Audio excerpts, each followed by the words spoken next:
Hi, Jim here with my thoughts for today. And today actually is going to be, well, a very happy day because this is the day before you're seeing this. I'm recording this the day before you're seeing it. But usually I have some criticisms, I have problems to talk about in the world, geopolitics. But this is a rarity today. Today was a good news day. Just good news as far as I could see. I mean, of course, there are things happening in the world, but three things I just want to just share with everybody. It's actually, I was going to say breaking news, but 24 hours later, you know all about it.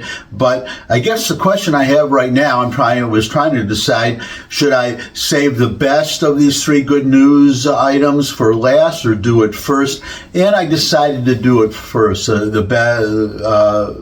Well, they're actually all good news. It's hard to pick, but I have a lot of Catholic friends, or I have some Catholic friends, and I'm actually very good friends with Catholic priests, and it was just announced probably not even an hour before I'm recording this, that Catholics have a new pope, and he is Robert Francis Prevost, an American. Actually, he has dual citizenship, born an American in Chicago, I believe, but he spent a lot of time, a lot of his mission was in Peru, in Latin America at least, and he is also a Peruvian citizen. America allows dual citizenship, and apparently so does Peru.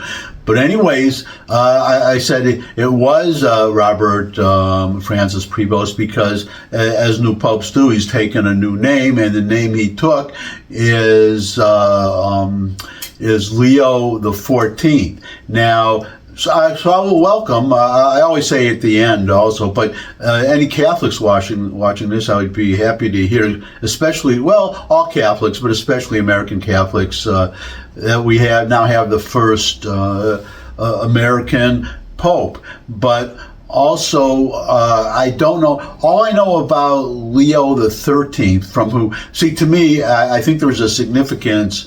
I could be wrong. It's just a feeling that I have that there is a significance when a pope a new pope takes a name, and if he takes the name of a former pope, whether there's a significance to it. So that's what I would love to hear. I'm a Jew, obviously. I don't know a lot about Catholicism, or even, I mean, I know something about Christianity. I've read from the New Testament. Yeah, plus I'm in a Christian country, but I'm not well versed in Catholicism, certainly not all the past popes. All I know about Leo the 13th was, well, he was pope in the late 18th century, late 19th century, early 20th century, died in 1903, but he was known for his as far as I know, he was known for his intellectualism, and also, which I think would be significant, I could be wrong again, please advise me, but he was also known for reconciling Catholicism, or the Catholic Church, with the modern world, being the modern world of his time, late 19th century, early 20th century.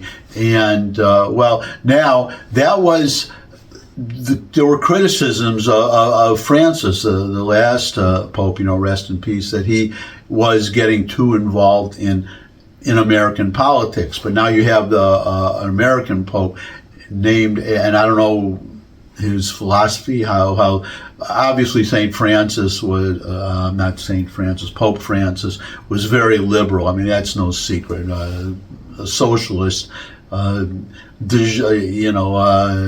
facto, if not de jure. And actually, that's some Catholics, such as my friends, have complained a little bit that he was a Jesuit. So I'm guessing that. Actually, I do. I think he's an Augustine. I think Leo the 14th, now Leo the 14th, I think he's an Augustine. I think I heard that. So I don't know the real significance of that, except that Augustine, obviously, I believe he was the first pope, or one of the first popes, was saint. So, like I said, I would Love to hear your comments on all of this. But anyways, congratulations to all my Catholic friends, and especially one of my Catholic friends. I'm not mentioning names because I don't know if they want me to put their names. You know, some people are private, but I have a coworker, former real estate broker. I'm semi-retired, but one of the people I work with, a very good friend, is Catholic. So I always send him a card every Christmas, an e-card, through an email. But I send him every Easter and Christmas, I send him a Christmas card. So that's, Christmas card and an Easter card. Anyway, so that's the first piece of good news. And just to congratulate everybody, it was really touching for me, I mean, as a non-Christian, non-Catholic, to watch the crowd and how they reacted when the white smoke first rose from conclave. And all in all, happy day for Catholics. Now I want to get to now we're getting to the secular world, which is that today the president announced his first trade deal. Everybody was waiting for a trade deal, and he says, I've got all these deals in the work, and we're discussing with everybody, and everybody is going like the kid, like your kids, if you're driving somewhere, are we there yet? Are we there yet? Are we, the Simpsons, are we there yet? No. Are we there yet? No. Are we there yet? No. The Simpsons, Homer Simpson, if you ever watched that. So the first one was announced today, and it was with the UK, with England, and that is especially significant for a couple of reasons. Well, first of all, I saw unfortunately they cut away from it. There was a long press conference in the Oval Office announcing it, and then Trump took questions. I'm going to watch it, try to find it on YouTube and watch it earlier. Trump is the first press conference I can, answering questions where I wish it wouldn't end. I just love to watch him. He is so open to the press, and he gets these questions, and you have to be impressed today how knowledgeable he is about various subjects, international subjects. It's going to disappoint a lot of liberals, but if you're honest, you have to admit he's very knowledgeable. Definitely more on the ball than Joe Biden is. I don't want to get into politics today, though, because this is supposed to be a happy day. Well, it is a happy day. So, but how well I had visions of Trump, and it may be true in some cases, of bludgeoning, forcing, just pushing these other countries into making deals. But everybody was happy in the Oval Office. I mean, Keir Starmer, the Prime Minister of Israel, of England, actually, since I said Israel, let me just digress for a moment, get back to the new Pope Leo XIV. As a Jew, obviously I'm going to be interested to see what his relation with Israel would be. Now, my impression of Pope Francis was that he was hostile towards Israel. I mean, he tried to be polite, but my overall impression was that he was hostile to Israel. And I hope, I don't know if it was for religious reasons or it was political reasons or some combination of the two, because Francis was so political. So I am interested to see what, I'm sure he's going to get congratulations from Netanyahu, from Israel. And we'll see what Pope Leo XIV says for number one, being, the Catholic, the new Pope, but also being an American, how much that will play in. But anyways, okay, getting back to United Kingdom, everybody was very happy. I was surprised how cordial it was, and that the deal was really, as Trump said in that, and the reason I want to go, see, they cut away from them when Trump took questions. They cut away from it before it was over. So I didn't hear the last part, and I wanted to hear everything, so I'll watch it later. And I advise all you to too.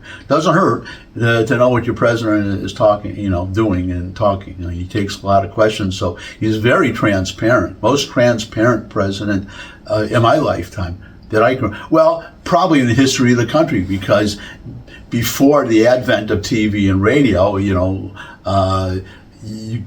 are no Q&As with Abraham Lincoln or George Washington. You didn't have that kind of press in those days. It's too bad they didn't.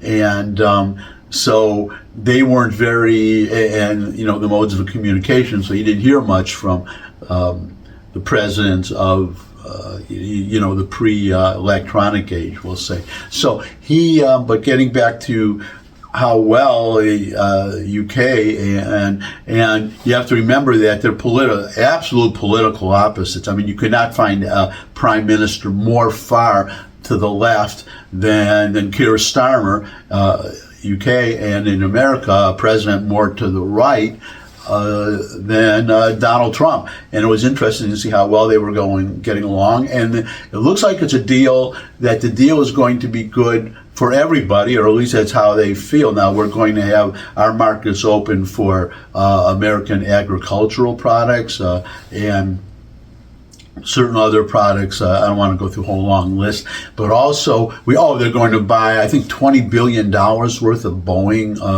airliners, but the engines will be, if I understand correctly, because Trump said that they're going to we're opening our market to, or going to have very low tariffs on Rolls-Royce. Now, Rolls-Royce, obviously, they make the cars, but for those of you who don't know, they make jet engines. So I'm guessing, I don't know, just guessing that this $20 billion of Boeing planes that the UK will be buying, that those engines in those planes will be Rolls-Royce. And that's exactly the kind of thing you want to see, where things work out for everybody. And it's especially interesting because, as I mentioned in the past, that Airbus is a consortium of, the European airline company is a consortium of 3 European countries, France, Germany, and England. So England is part of Airbus,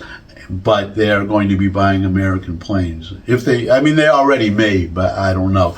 So that's a second piece of good news. And the last piece of good news, which especially if you're Jewish, to me today, or if you support Israel, and not all of us do. That is a little digression here. That's how you know all this anti-Zionism is anti-Semitic. I've mentioned in the past, not all of it, not 100%. There are very religious Jews, for instance, who oppose Israel being a state. They oppose a Jewish state, but they do it on religious grounds, not because they hate Israel, because since we're talking about touching on religion because of the new pope, you have to understand that the Christians, your Messiah, is not the Jewish Messiah. There's a new, St. Paul had a new idea of Messiah. You believe that Jesus, your Savior, died for our sins, God sacrifices his only son to save humanity. Now, but the original meaning of the Messiah was somebody who we were under the Roman yoke. The Romans had conquered the country, and the Messiah would be someone who would gather us up all, but defeat all our enemies. And the Romans, that would free us. That would give us liberty. And just if you want to know why we always say this is a Judeo-Christian state, and which makes us different from European, because they talk about having Judeo-Christian values, but they're really a Christian, and there's a difference. And during the American Revolution, it was very interesting. I'm a kind of a history buff, as you may know, or you'll get that sense as I kind of talk about history a lot. But when we were having the revolution, the American Revolution, Revolutionary War, you had a lot of Christian preachers would be preaching, but they would refer a lot to the Old Testament, not the New Testament. Not all the time, but they would because they were comparing our fight for liberty to the Jews' fight for liberty from Rome. In our case, it was England, freedom from England, and then it was freedom from Rome. You have on the Liberty Bell, there's an inscription, "Let liberty be pronounced throughout the land." That is a saying that comes from the Old Testament, not the New Testament. Benjamin Franklin, the seal of the United States, is an eagle, and we all know the bald eagle. Benjamin Franklin opposed having the eagle on, because he said that eagle, they look noble and brave, but he said no, they're actually thieves. They steal bird eggs from other birds and so on, and they're predators, and so he didn't like it. His proposal was the original proposal, which we took the eagle, but he wanted a symbol to be the Israelites coming out of Egypt, going from bondage into freedom. So that is very much a theme, the fight for liberty. George Washington was likened in a lot of sermons, whatever, to Jonathan, to King David's general, that he was another Jonathan. So you go on and on and on. So that's why I have, personally, why I have such warm feelings towards Christians, because the Christians in the United States are not like the Christians in Israel. Like the Christians in Europe. That's why, my parents, my grandparents, and on both sides, on my mother's side, my grandparents, unfortunately, one of them, died natural causes. One of them died in the Holocaust. But they came to America. They came from one Christian, they fled a Christian continent and came to a Judeo-Christian continent. That's a very big. It's a very big difference. I can't really overemphasize it. But anyways, I'm digressing again. Getting back to England and the trade deal, what is especially important about this is you have, as you may sense going along, I met a lot of nice European friends. One of my best friends is German, and and a good friend of mine, she's married to a German. She's American, married to a German, lives in Germany. I don't hate, no ill will to your average Europeans, except for the ones that are, demonstrating for pro-Hamas. I don't have a lot of good feelings towards some people in Europe. I won't, list anybody, but I do have a problem with the Union, with the leadership of the European Union, and but unfortunately, we had a president, just had one, Joe Biden, who was very pro-European Union, and the problem that they have, which Trump touched on today in that Oval Office, that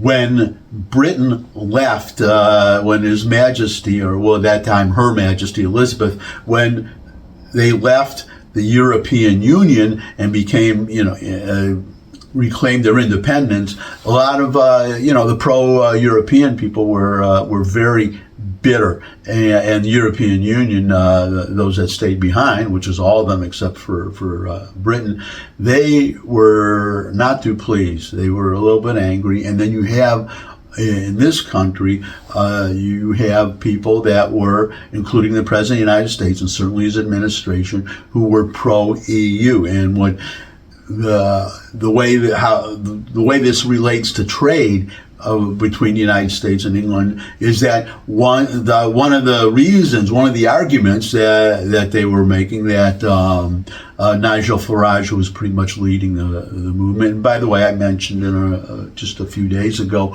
that he formed a party, the Reform Party. They just won a very important electoral victory, and there may be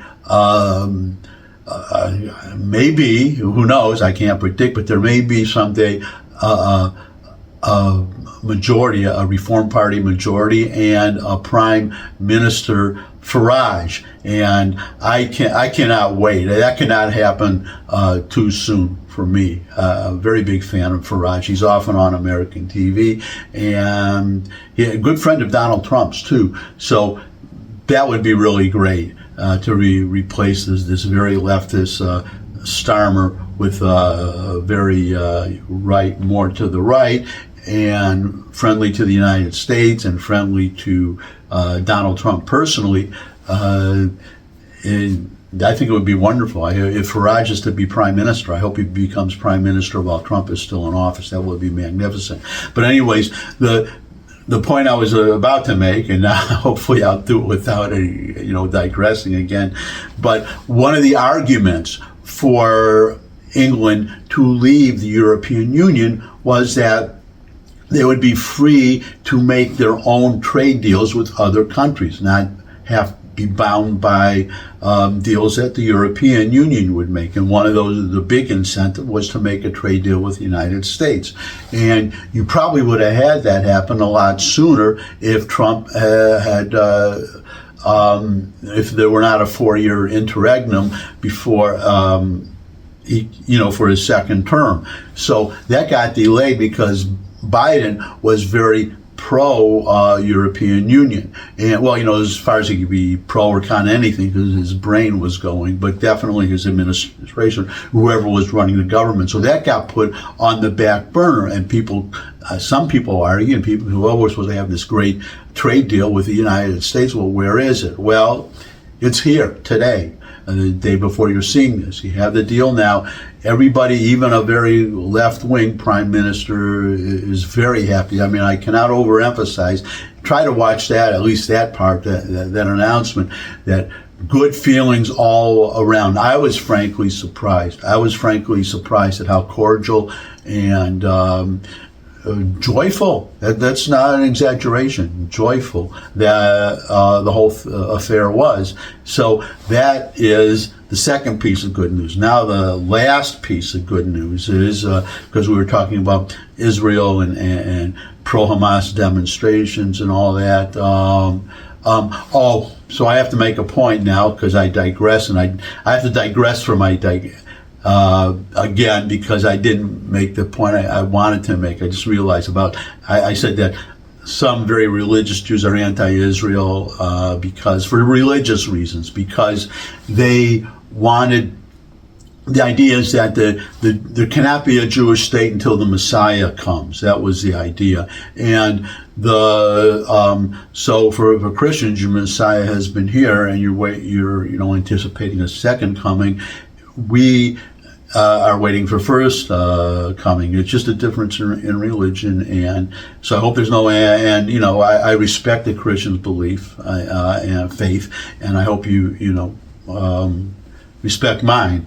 And the point is, though, that there are one reason why I'm so warm towards Christians, in my fellow American Christians, because you don't see that in Europe. My feeling is Europe that it's pretty much anti-Israel. I mean, that they'll tolerate Israel, but they don't really like Israel a whole lot. This country, it's very different. The vast majority is friendly towards Israel, and that's why a point I made in an earlier vlog, that you have the majority. You have to remember, we Jews, we're only something like, I don't know if we're even 2% of the population. We'll say 2, but I think it's 1 point something or other. Very small part of the population, of the American population. But you see polls, and you see as high as, and it varies from the poll, poll to poll, but I've seen as high as 80% of Americans are friendly towards Israel, support Israel, and maybe 60 or whatever. Well, we'll just say it's only half, and I've never seen a figure that low. And I could be wrong, could be one poll or another, but we'll say there are 100 million voters in the United States, and there's only 14, like maybe 17 million Jews, not in the United States, in the whole world. And that is, so if you have that percentage of Americans are pro-Israel, that means that most Zionists, the vast majority of Zionists, pro-Israel people, Zionists in America, are Christians. Just as a matter of math, we're only 2%. Even if every Jew, and I just mentioned that some very religious Jews do not support a Jewish state, but if it were 100% of Jews, we're vastly outnumbered by the number of Christians who support Israel. And actually, and supporting Jews, there was a very famous letter exchange between I forgot his name, but a Jewish rabbi, and George Washington, and the rabbi, I can't remember, a prominent Jew at the time, I can't remember his name, Sextus, I believe it was, but he wrote a very, just praising to Washington, and Washington wrote a very nice letter back. You can read it, you can find it, and, it's just that the point I'm making now about this, if most Christians if the number of pro-Israel Christians vastly outnumbers the number of pro-Israel Jews. I mean, just as a matter, but only Jews are being attacked on campuses and being harassed. Nobody's harassing Christians, even though the vast majority of Christians are pro-Israel, but nobody's attacking them. And Jews, some of whom may oppose Israel, are being attacked anyways. You have these very religious Jews in Crown Heights, Brooklyn, for instance, who are being attacked, and they're very religious. They're more likely, some of them are likely to be anti-Israel, or the idea of an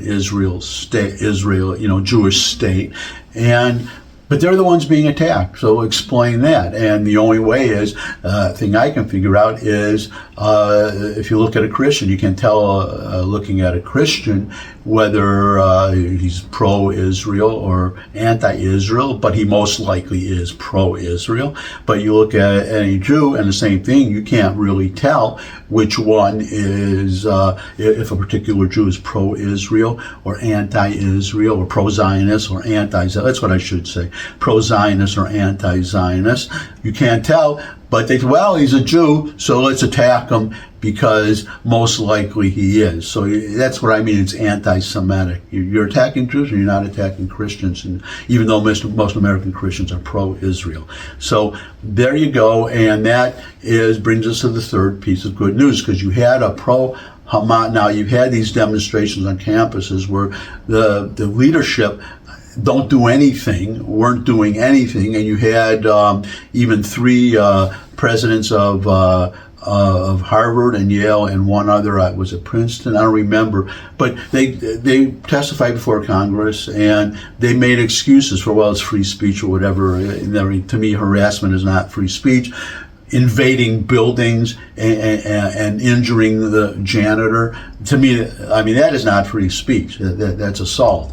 So, but they're not doing anything. But now there was just a couple of days ago, a large group of anti-Semitic, that's what I'll say, anti-Semitic, pro-Hamas demonstrators, students. I don't know how many of them are actually students even. They just be outside agitators, wearing, the keffiyehs over their face, masking their face, even though Columbia made a rule against it. They invaded a library, just stormed into a library, campus library, where other students were just studying for their final exams, and they just disrupted the whole thing.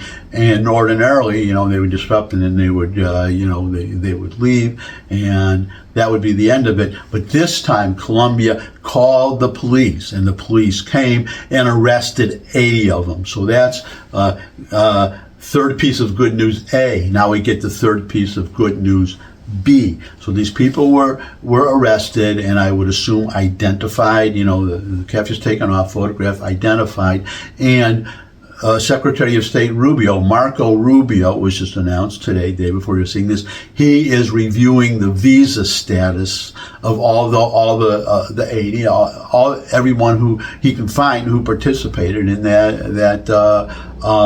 invasion. That was not a protest. That was an invasion. Protest is you stand outside and you shout slogans and march around with signs, and that's it. And people, especially Jews who want to walk in, get to the library, you step aside, let them go through, and you don't insult them, you don't shout at them and harass at them.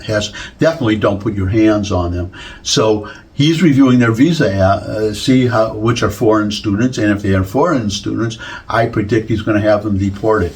So that is the third piece of good news. So there you go. 3 pieces of good news, all day, and I hope that will be a pattern of what happened at Columbia now going forward. But that's it. 3 pieces of good news. Number one, new Pope, American Pope, so I'm especially proud because I'm an American. So congratulations against all my Christian friends. That's number one. Number two, this great trade deal, and I'm not saying that as my own personal opinion. I'm saying that from the obvious felicity and camaraderie that I saw in the Oval Office between the President of the United States and the Prime Minister of England. And last, finally, universities cracking down on these pro-Hamas agitators. And I'll just throw in a couple other things. Students for Justice in Palestine, SJPP. They are campus clubs on several campuses. They actually have links to the the Muslim Brotherhood, which was formed in the 1920s, and that's the beginning of all this, all the jihadism that you're seeing, the modern jihadism. It started in Egypt in the late 1920s. I think his name was Bana, but 1928 is when the Muslim Brotherhood was formed. Hamas is really a subsidiary of Hamas, of the Muslim Brotherhood. Oman, they are, well, let's not get off on that. Let's just, some of those, I think it's well. Anyways, the other one is Students of Justice in Palestine. I'm mixing up Oman and Gitter. That is my thing. I think it's Oman. They are very pro. They have links to the Muslim Brotherhood. Turkey they don't have any former links, but they are very supportive of the Muslim Brotherhood. But so is Students of Justice in Palestine. They were just, I forget which colleges, but they were suspended for 1 year. So that's another good sign. But anyway, so that's number three. So new Pope, new trade deal, cracking down finally on these anti-Semitic, anti-Zionist protesters who do a lot more than protest. And I guess I talked a lot today. Yeah, I did. More than a half hour. That's a lot, even for me. So thanks for stopping by. Oh, got several new subscribers the last few days. So welcome. And I could always use more subscribers. Again, comments always welcome in the comment section below the video, but especially I would like to hear from Catholics what you think of your new Pope. And share this video with anyone you think would benefit from it. But most of all, come back and see me again. I would love to see all of you again. And until I do see all of you again, hopefully with a shorter vlog next time. Bye.